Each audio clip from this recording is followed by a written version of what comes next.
Hello science fans and welcome to Sciences Corner kung saan pwede tayo mag-slow down ng konti. Iwasan muna yung mga rigid at strict na mga lab reports at enjoyin lang ang science bilang isang lived experience. Isang bagay na nagfo-flow mula sa dagat, papunta sa ating curiosity at sa ating careers. Ang space na ito ay kung saan nagkikita ang STEM at ang pagkakwentuhan o storytelling. At ako po ang inyong resident Filipino scientist, si Chona, ang mag-lead sa inyo on reflections, hindi lang tungkol sa data, pero pati na rin sa kahulugan nito, ang connection nito sa tao, at syempre sa ating kalikasan. Ang pagkukwentuhan po natin ngayon ay lahat nakadugtong sa karagatan. Ang una ay World Ocean Month at bakit importante ito. Titignan din natin ang ating mga wins or successes pagdating sa ocean conservation at research. At magtatapos po tayo sa isang question mula sa isang ating viewer, si Kylie Berry Banana. Paano daw ba maging isang marine scientist? Simulan natin ang kwentuhan tungkol sa World Ocean Month. Ang World Ocean Month ay sineselebrate every June para maalala daw natin na ang karagatan ay hindi lang isang view na dapat nating tinitignan.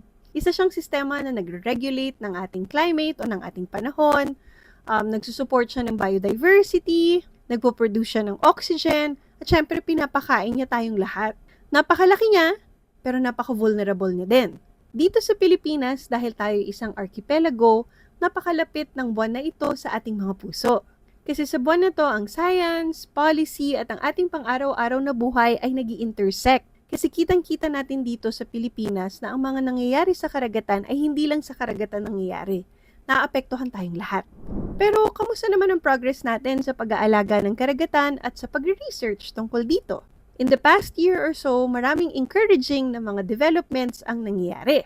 Nagkakaroon na ng expansion ng marine protected area sa kabuuan ng Southeast Asia. Meron na ring mga naimbentong improved na satellite-based coral monitoring systems.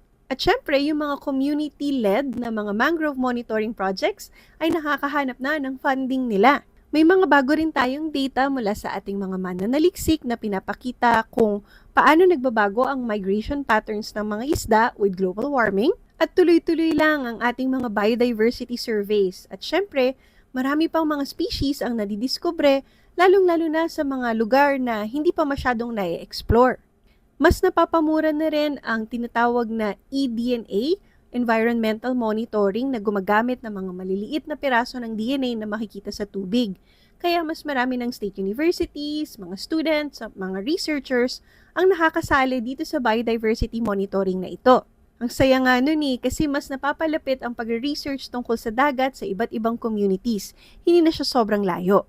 Siyempre, hindi pa finished yung mga victory na ito, malayo pa ang kailangan nating marating, pero kailangan din nating i-celebrate ang ating small wins. So, yay! And yun na nga, punta na tayo sa question ng isa sa ating mga manonood, si Kylie Berry Banana. Tinatanong niya, paano nga ba maging isang marine scientist? Una, kailangan nating maintindihan ang pagiging marine scientist ay hindi lang isang career path. Para rin siyang ecosystem ng iba't ibang disiplina. Pwede kang maging isang marine biologist kung saan ang inaaral mo ay mga corals, mangrove forests, o kaya yung mga organisms katulad ng fish or crabs. Pwede ka rin maging isang physical oceanographer kung saan ang inaaral mo ay currents, yung mga alon, and pati climate data. Pwede ka rin maging marine ecologist. Meron ding conservation scientist.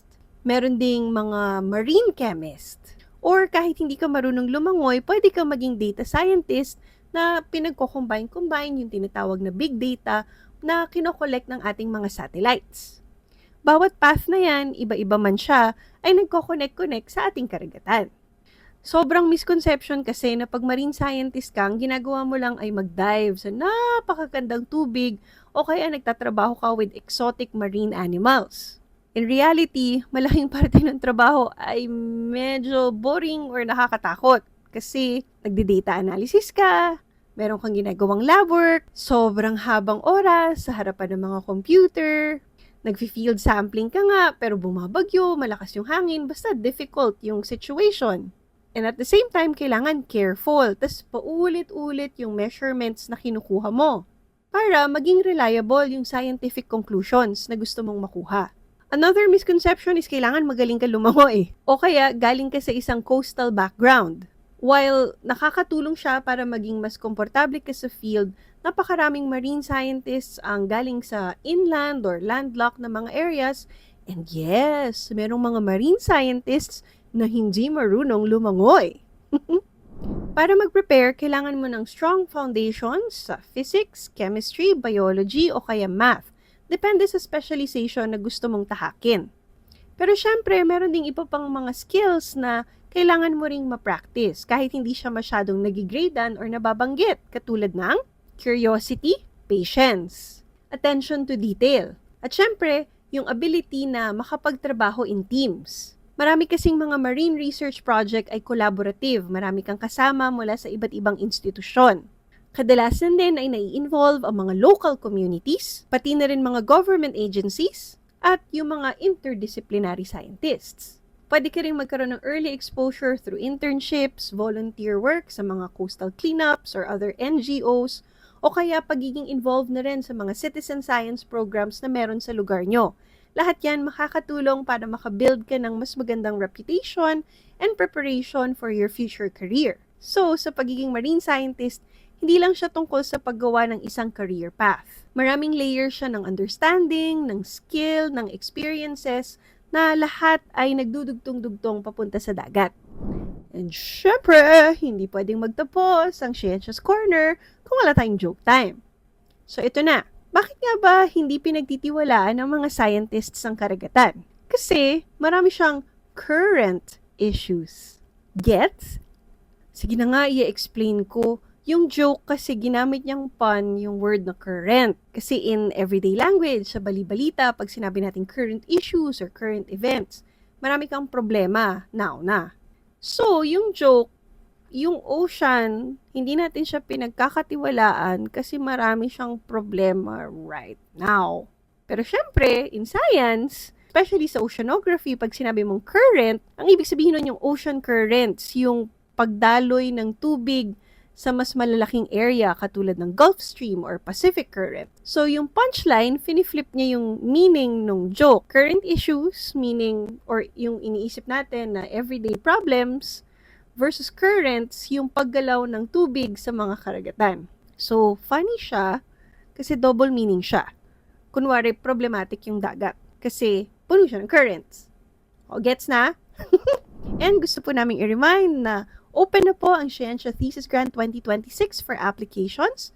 Pwede niyo pong mahanap ang instructions sa description ng video na ito at syempre sa ating social media pages. Kailangan din po namin ng tulong nyo para mas marami pa po ang ating resources na pangtulong sa mga kabataang kababaihan na gusto maging part ng STEM community. Pwede po kayong mag-donate through Land Bank or GCash. Makikita po yung details sa description ng video na ito, also sa ating social media pages. Meron din po tayong exclusive merch, cute na cute stickers and pins na pwede nyo pong i-order. Kung curious kayo sa design, please check out the Scientia Facebook and Instagram pages. Nandun din po yung instructions kung paano mag-order. And lahat po ng proceeds will go to the Scientia Thesis Grant. Ang suporta nyo po ay makakasigurado na mas marami pang Filipina scientists ang matutupad ang kanilang STEM dreams at makakatulong ng makabuluhan sa ating society. So, padala na po kayo ng questions nyo para sa ating susunod na Sciences Corner. And siguro pati na rin mga STEM jokes kasi medyo pa-corny po tayo ng pa-corny. Kita-kits mga science fans!